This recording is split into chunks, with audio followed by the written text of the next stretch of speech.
Break के बाद सी news Bharat में एक बार फिर से आप सभी का स्वागत है। रुक करेंगे बुलेटिन की ओर। इस बुलेटिन में बात होगी आगर मालवा की, जहां त्योहारों को लेकर थाना कोतवाली में शांति समिति की बैठक हुई आयोजित। साथ ही चर्चा होगी रामपुर की, जहां डूंगरपुर में विशेष अदालत में आजम खान को सुनाई गई सजा। अंत में बात होगी सीतापुर की, जहां पति ने छीनी पत्नी की जिंदगी और खुद की जिंदगी भी की खत्म। इन तमाम खबरों पर होगी विस्तार से चर्चा। आगामी त्योहार होली रमजान को देखते हुए शहर में अमन शांति रहे, उसको लेकर थाना कोतवाली परिसर में शांति समिति की बैठक आयोजित की गई। बैठक में सामाजिक गणमान्य नागरिक, पत्रकार, राजनीति दल के पदाधिकारी व जिले के अधिकारी सहित थाना कोतवाली प्रभारी अनिल कुमार, डिप्टी कलेक्टर प्रभारी एसडीएम व डिप्टी कलेक्टर सर्वेश यादव, तहसीलदार आलोक वर्मा शामिल रहे। गणमान्य नागरिकों ने होली के त्योहार को लेकर अपने विचार रखते हुए कहा कि प्रतिवर्ष अनुसार इस वर्ष भी पंचमी पर गैर निकालने की बात कही।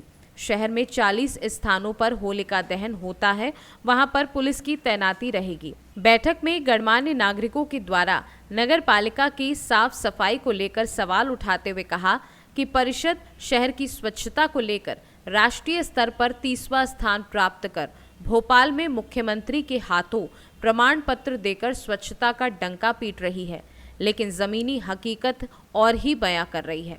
यदि नगर को देखा जाए तो नगर की नालियों की सफाई कई दिनों तक नहीं होती है। वार्डों में चारों ओर गंदगी ही गंदगी फैली हुई है। नालियों में गंदा पानी भरा हुआ है, जिससे मच्छर, मक्खियां व अन्य प्रकार के कीटाणु पैदा हो रहे हैं, जो बीमारी का कारण है। आगर मालवा से सी न्यूज संवाददाता अर्श अहमद कुरैशी की रिपोर्ट। आगामी लोकसभा चुनाव को लेकर पुलिस ने बड़ी कार्यवाही की है, जिनमें अवैध फायर आर्म्स तस्कर व निर्माता के विरुद्ध मनावर पुलिस ने अवैध आर्म्स निर्माण फैक्ट्री का पर्दाफाश किया है। स्पेशल टास्क फोर्स एसटीएफ से प्राप्त सूचना पर धार पुलिस द्वारा अवैध फायर आर्म्स के निर्माता व तस्करों के विरुद्ध कार्यवाही करते हुए 2 आरोपियों को रंगे हाथ अवैध फायर आर्म्स बेचते व निर्माण करते हुए गिरफ्तार किया है। दोनों आरोपियों के कब्जे से कुल 8 देशी पिस्टल, 6 देशी कट्टे, 22 जिंदा कारतूस तथा हथियार बनाने के उपकरण जब्त किए हैं। इसकी कीमत 4,57,000 रुपये है। गिरफ्तार तस्कर आरोपी पूनमचंद लोधी निवासी तेजाजी मोहल्ला, ग्राम कोदरिया, थाना बड़गौंदा, जिला इंदौर के विरुद्ध हत्या का प्रयास, रंगदारी, मारपीट, आर्म्स एक्ट आदि के 15 गंभीर अपराध दर्ज हैं।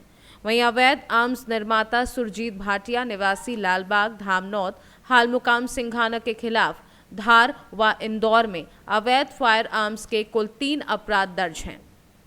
फिलहाल पुलिस आरोपियों से पूछताछ में पूरे गिरोह का भांडाफोड़ जल्द ही करने की बात कर रही है। धार से सी न्यूज संवाददाता प्रकाश जोशी की रिपोर्ट। रामपुर के डूंगरपुर में मकान तोड़े जाने के चर्चित मामले में पूर्व मंत्री मोहम्मद आजम खान को धारा 452 के तहत 7 वर्ष की सजा तथा 5 लाख जुर्माना व धारा 427 में 2 वर्ष की सजा और 1 लाख जुर्माना और धारा 504-506 में 2 वर्ष की सजा और 1 लाख रुपए जुर्माना की सजा सुनाई गई। इसके अतिरिक्त रामपुर के पूर्व पुलिस उपाधीक्षक सिटी आले हसन खान और पूर्व नगर पालिका अध्यक्ष अजहर अहमद खान सहित 3 लोगों को धारा 452 के तहत 5 वर्ष की सजा और 2 लाख जुर्माना तथा 427, 506, 504 के अंतर्गत 1 वर्ष की सजा और 50 हजार रुपए जुर्माना की सजा सुनाई गई है। ये सजा रामपुर के एमपी एमएलए विशेष अदालत session trial doctor Vijay Kumar की अदालत ने सुनाई है। क्या मामला है वो आज कोर्ट में? देखिए, जो डूंगरपुर मामले में 508 और 2019 की जो अपराध संख्या था, उसमें आज माननीय न्यायालय ने अपर सत्र न्यायाधीश MP MLA court Shri Vijay Kumar की न्यायालय ने अभियुक्त आजम खां, आले हसन, अजहर हुसैन और बरकत को सज़ा सुनाई है, जिसमें आजम खां को धारा 452 में 7 वर्ष की सज़ा और 5 लाख रुपये जुर्माना, 427 में 2 वर्ष कारावास और 1 लाख जुर्माना, 506 और 504 में भी 2 वर्ष की सज़ा, 1 लाख जुर्माना और अन्य अभियुक्त जो आले हसन और अजहर हुसैन और बरकत का है, उनका 452 में 5 वर्ष और 2 लाख जुर्माना, 427, 506 और 504 में 1 वर्ष और 50,000 रुपये जुर्माना से दंडित किया है। आजम खान को 7 साल की सजा हुई है। 7 वर्ष की और जुर्माना पहला कितना लगाए थे? 5 लाख रुपये। रामपुर से सी न्यूज संवाददाता साजिद खान की रिपोर्ट। सिद्धार्थनगर जिले के बीएसए बीईओ और बीएसए कार्यालय में तैनात अन्य 2 बाबुओं पर सदर थाने में मुकदमा दर्ज हुआ है। बीएसए देवेंद्र कुमार पांडे, बीईओ कुंवर विक्रम पांडे, कनिष्ठ लिपिक मुकुल मिश्रा और लिपिक शिवसागर चौबे पर 419, 420, 467, 468, 471, 120B, 201 की धाराओं में ये मुकदमा फर्जी तरीके से स्कूलों को मान्यता दिलाने, फर्जी नियुक्तियों पर वेतन भुगतान करने वाले कर्मचारियों को संरक्षण देने के आरोप में दर्ज किया गया है। संत कबीर नगर जिले के बेलवा गांव निवासी विनोद प्रताप सिंह के लगाए गए आरोपों को एसटीएफ द्वारा जांच के बाद पुष्टि होने पर यह मुकदमा पंजीकृत किया गया है। इस मामले में पुलिस कप्तान प्राची सिंह ने क्या कुछ जानकारी दी है, आइए आपको सुनवा देते हैं उन्हीं की जुबानी। वादी हैं श्री विनोद प्रताप सिंह, जो कि संत कबीर नगर के रहने वाले हैं। इन्होंने एक एप्लीकेशन दिया था और कई प्रकार के उन्होंने उसमें आरोप लगाए थे। इस एप्लीकेशन की जांच एसटीएफ द्वारा की गई।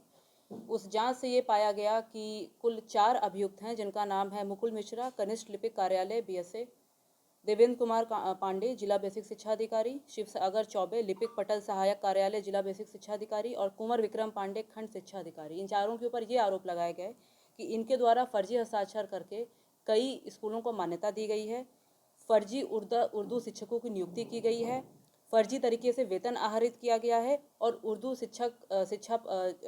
शिक्षक भर्ती की जो पत्रावलियां हैं उनको ऑफिस से गायब किया गया है।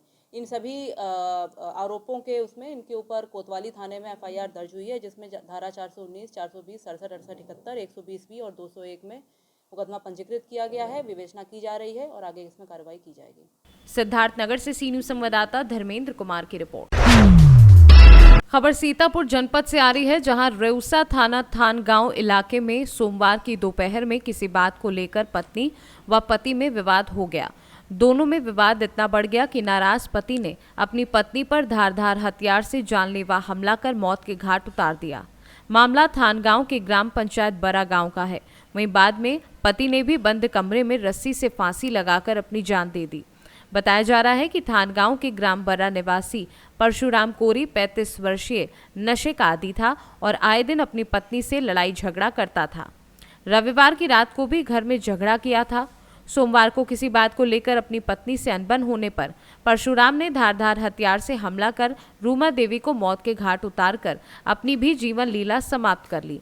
सूचना पर पहुंचे थाना प्रभारी थानगांव हनुमंत लाल तिवारी अपने हमराही बल साथ बंद कमरे में परशुराम के शव को दरवाजा तोड़कर कमरे से निकाला और दोनों शवों का पंचनामा कर पोस्टमार्टम के लिए जिला मुख्यालय सीतापुर भेजा गया।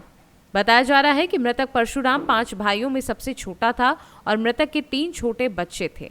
घटनास्थल पर additional forensic team CO Biswa मौके पर मौजूद है। कोई ना छूटी भैया, छूटी जिंदगी में कोई ना छूटी ना।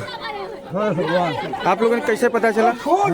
भैया फोन एक रिश्तेदारी से ने कहा, शिवपुर से ने मतलब फोन हमरे पर कहा होगा। हमरे गांव लौंडा जयराम के राजा राम के सार है, वो फोन शिवपुर जाके पहुंचा कि वहाँ वहाँ बहन दूर बहन खान दे से और खुद फांसी लगे से। अच्छा, ये आपके बहनोई भाई हैं? हाँ, सग बहन हमारे हैं। हाँ। तो कब से का मामला कुछ बीमार चल रहा है? ऐसा बीमार नहीं।